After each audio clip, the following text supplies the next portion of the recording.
Hope everyone's having a good afternoon and you got some good lunch. So I know it's that time of the afternoon where people start to feel a bit sleepy. Feel free to get a coffee. There's ladies walking around with drinks.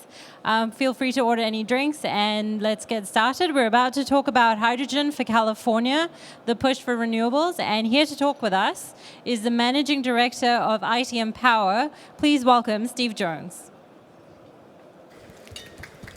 Thank you. Thank you. Hi, welcome. Hi. So before we get started, could we talk a little bit about your company and just an overview of ITM? Sure, yeah. So for anybody that doesn't know ITM, we're right here, with the ones with the white sofas. We're an electrolyzer company, primarily focused on two big markets. One is clean fuel, and the other is energy storage. So our products, which you can see a number of them on the stand out there at the moment, use water, split the water using renewable electricity to generate hydrogen and oxygen gas. And then we use the hydrogen and oxygen gas for a variety of different applications. So an example of some of the more recent projects that we've just announced, we have two energy storage power to gas projects in Germany now, ranging from 200 to 360 kilowatts. We have now, I think the tally is 11 fuel station projects, spanning UK and the US. And you know, we're seeing a real step change in the traction for those two markets over the last sort of 12 months or so. We've just announced as well a strategic investment in the company from JCB, who probably everybody knows who JCB are, third largest earth mover company in the world. That investment was just shy of 10% of the company, and that's really to drive the expansion in terms of volume production of our products. So having somebody like that on board is really good, and you know, they're going to be a valuable asset going forward. Excellent. So in terms of the US and California, what were some of the drivers for it, but also what were some of the challenges that you faced when you first thought about entering California? Sure, yeah. So the headquarters of the company is in the UK. We have a subsidiary company here in Germany, and we have a subsidiary company based in California. And the transition into the German market was pretty clear for us. As everybody probably knows, the power to gas industry is being driven by the German market, and that really wasn't the case in the US. So our attraction to the US to start with was more on the clean fuel side of the business, because as everyone knows, California is one of the, or it is the focus for clean emissions and clean driving in the US. And so we first entered California market for clean fuel. And we have two refueling projects that are active in California at the moment. And California is really ramping up the amount of fueling stations that it's funding. So there's $200 million that has been ring-fenced by the state to support hydrogen fueling infrastructure. There are 48 stations that are either built or in build at the moment, which is really a world leading place to in terms of clean fuel. But when you talk about energy storage, the Californians really didn't know what energy storage was. They didn't really know what an electrolyzer was. They certainly didn't know what power to gas was. And so when we first entered the market and we started to talk about these things, I've had to spend 12, 18 months really lobbying and education of the relevant parties to get them to understand the benefits of power to gas and what it can do, and being able to point to what the Germans are doing and what our projects are, our active projects in Germany are, has really helped that. And we're starting to get to a stage now where, they get it. They get the concept of power to gas. They understand its benefits in terms of energy storage. And, we're starting to make some headway now, which is good. Excellent. So, but in terms of, you mentioned the two projects in Germany and the refueling stations in California. Would you say that there's specific drivers for each industry? Like, are there incentives? Are there specific mandates that are really pushing it? So, I mean, as with renewable energy, almost anywhere in the world, it's driven by policy and by incentives and by feed-in tariffs and these types of things. So California has the AB8 legislation that is present, and what that does, it ring fences the $200 million to fund fuel cell vehicle infrastructure in California. And so this is providing about 70 to 75% capex funding for fuel stations. So that's a grant from the state. So obviously that stimulates the market, and that's the reason that there are 48 stations that are either built or being built. In addition to that, they have a mandate that hydrogen that's used to fuel vehicles, 33% of that hydrogen needs to be green hydrogen. And so that mandate fuels the incentives that surround green, renewable hydrogen, which is really where we're focused. And then the third bit of legislation in California that makes it attractive for our company is there is a mandated 1.3 gigawatts of energy storage that the big utility providers are mandated to put in place in the coming years. And so they're now starting to talk about energy storage. It's been, almost exclusively batteries to this date, but now they're starting to realize that power to gas energy storage is a viable option as well. So those three bits of legislation really drive things in California. And sorry, before I go ahead, please feel free to raise your hand and ask any questions. I'll bring the mic right down to you. This is supposed to be a conversation, so at any time, feel free to ask a question. In terms of, if we were to compare infrastructure and implementation in Germany versus California, what would you say the differences are, and sort of the ease of entry has been? Since you're a British company, you've had to enter both markets. Sure, yeah. So, I mean, the German market is as I said before, is kind of leading the way in terms of our technology, power to gas energy storage technology.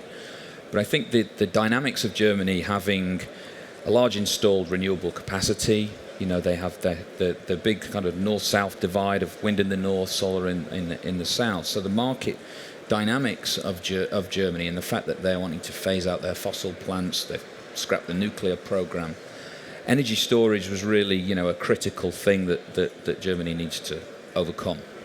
And really, in California, that wasn't seen as a barrier. It didn't exist in the eyes of the Californians. Partly because of the sheer size of California, but because they don't have the installed capacity of renewables in places like Germany and Denmark and places like that. So the German model, is really providing relevant data that we can sort of transfer to California and get them to understand, what the Germans are doing and why they're doing it, more importantly. And I know a lot of people probably may understand this, but may also wonder that every single time a company goes into the US, they start with California and no other state. So is there a reason why the focus is solely on California, or is it just because it was a good starting point, but ITM's vision is to expand throughout the country later on? Yeah, I mean, I think in terms of clean energy and renewable incentives and all that kind of thing in America, California starts it, and people and the other states follow California. And so California they've got the zero emission vehicle mandate. So the car companies are putting their fuel cell cars into California because they get a big rebate per vehicle from the state. And so in the early years, when the fuel cells are costing a lot of money, that's the most economic place to do it. We're starting to see other states in the US adopt the ZEV, zero emission vehicle mandate, that California started. And so these areas are, again, incentivizing zero emission vehicles, and so the fuel cell guys are looking at putting more vehicles in there. And we're starting to see some traction in other states of the US as well now. And likewise, there are some states that have looked at introducing energy storage mandates, targets, just like California have. And so, the states that are kind of first followers to California are really the states that we'll eventually sort of expand into. So could you take us through some of the processes that you go through? Say if you were to install a new refueling station in California, what would be some of the stages that you have to go through, and what would be the expected productivity of that refueling station? So in terms of installing a station in California, because of the fact that they've been doing it for a while and the state have got a set of funds that are ring-fenced to expand it, they've got a pretty good blueprint of the process that you need to go through. And in fact, the state of California have now got a guy that's called Tyson. His job is to streamline the process of getting stations into California. And so there's a permitting process that needs to take place. It's city specific, so depending on where you are, you've got the local city that you need to interface with. But these days, because there's so much precedent to point at and say, these guys put one in a couple of years ago, this is the process that they went through. And now we've got 11 fueling station projects that are under our belt now. We're able to sort of walk the cities through the process, and that's been really helpful. And California is, it's still got problems and still issues around siting stations. The permitting process is by no means straightforward, but there's a lot more education in California now for stations, which is good. So in terms of refueling, so station opens at 5 in the morning, and say if it shuts down for 5 hours, so it stops at midnight, how many cars and vehicles could you expect to refuel in that time? Obviously, it'll vary by size if it's trucks or cars, but also in terms of the speed of refueling, it would be interesting to know what that would be. Well, that's a very good question, and I'd love to know the answer to that question as to how many vehicles. Run a test. We could do a live test. How many vehicles are going to actually turn up at the station? And this is the big question. It's the chicken and egg thing. And to combat that, the state of California, as well as funding the capex for the station, they're also giving a $100,000 a year OPEX grant to each station to ensure that they don't fund a load of companies to build some stations and then everyone goes out of business because nobody turns up and refuels. And the refueling process itself is very similar to, in terms of time, to a regular gasoline or diesel fill.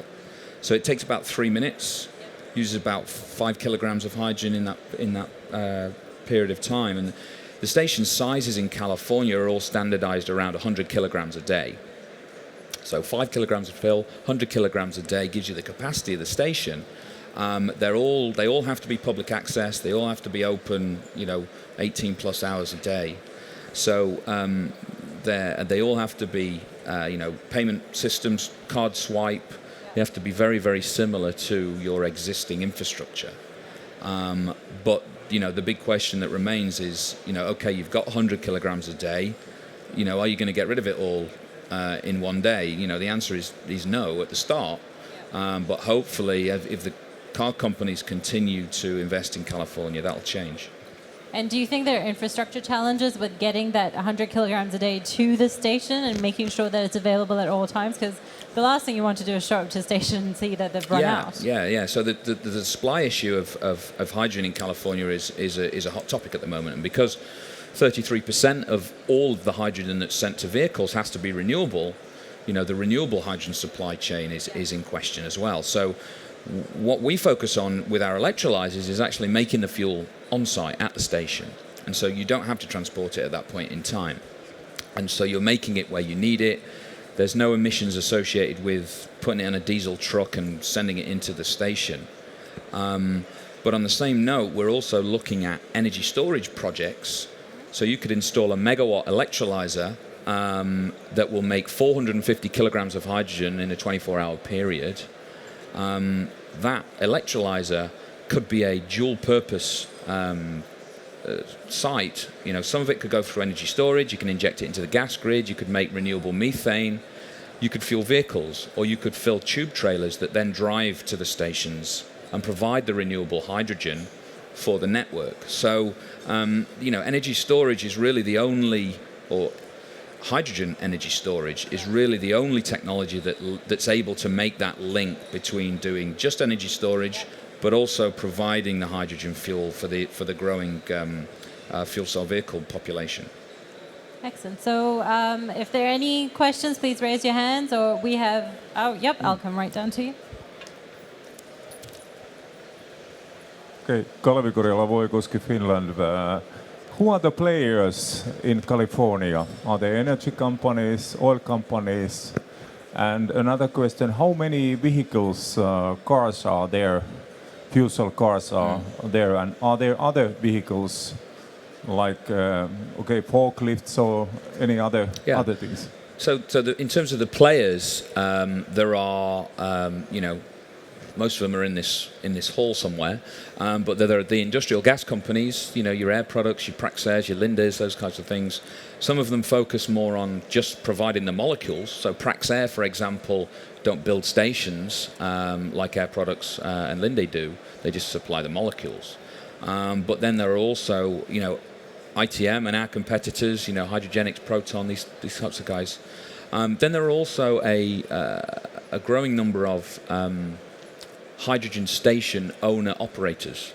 So there are a number of small companies that their entire business model is own and operate hydrogen stations. So there's a company called First Element Fuel who received a grant to build 19 stations in California at the moment, and their business model is purely own, operate hydrogen stations.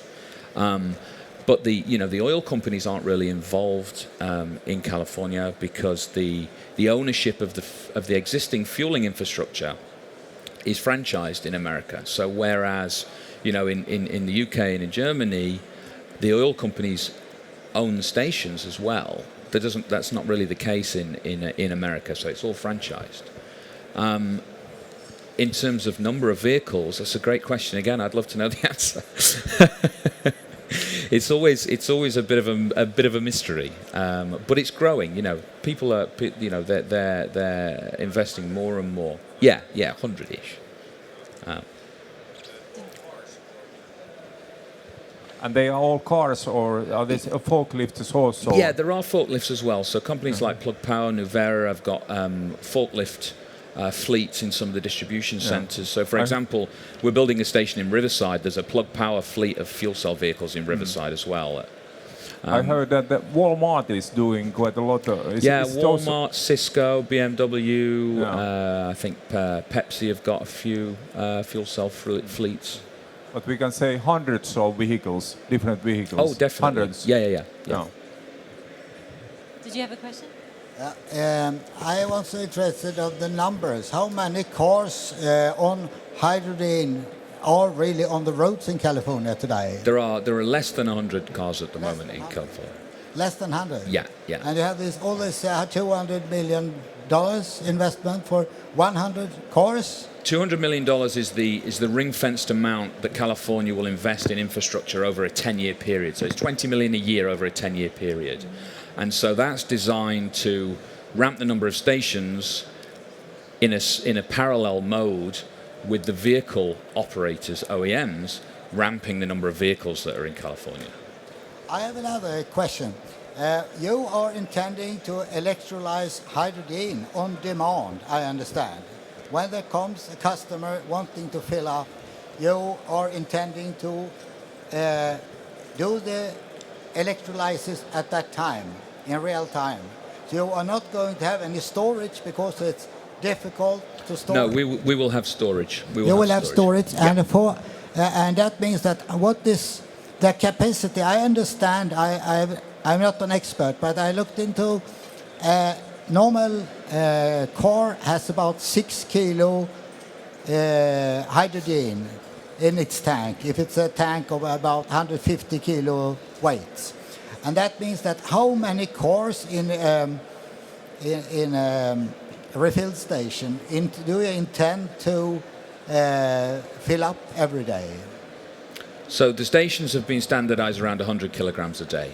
100 kilograms. Yeah, so that's around it's around 20 fills a day. 20 cars per day. The stations are designed to refill between 3 and 5 vehicles back to back, so one after the other within an hour period of time, and then 100 kilograms over the full day. But at the same time, the problem with renewables is that you cannot choose when they are producing. So that means that how do you handle, we can say, the gap between demand of your customer and when the windmills or photovoltaics? So that's all about how you design the station in terms of putting the storage in. So if you've got a buffer storage capacity, which enables you to generate intermittently, if you like. And on the more centralized model that I talked about, you know, the megawatt size, you're producing hundreds of kilograms a day. And again, you'll have some buffer storage in there. And that enables you to smooth out the peaks and troughs. Okay, well, unfortunately, we've run over time, but as you can see, this is a fantastic topic. It's very interesting. There's lots of questions. So I encourage you to go to stand B66 right there. It's not a very long walk, and continue the conversation with Mr. Jones. Thank you so much for being here. No problem. And thank you for chatting with us. Thank you. I appreciate it. Thank you.